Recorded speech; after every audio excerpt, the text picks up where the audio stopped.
Welcome to Hope Screen. If you want to reset your Instagram Explore page, open up the Instagram. And now, once you are on the Instagram application, you can just simply go ahead and go to your profile on the bottom right corner of the screen. And now, over here, you can just simply select the three lines on the top right corner of the screen.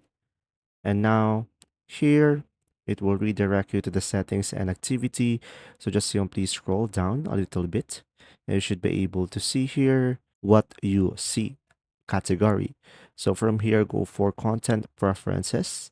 And from here, you should be able to see here reset suggested content. So guys, if you don't see this feature over here, make sure you are running the latest version of the application. And after that, you should be able to see here the information on what this thing will do and tap on next.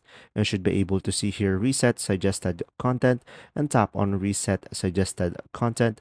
And after that, it will reset your Instagram Explore page. And as you can see, when you go to your Explore page, it will be different. I hope this video helped you understand more. If you do, leave a like and thanks for watching.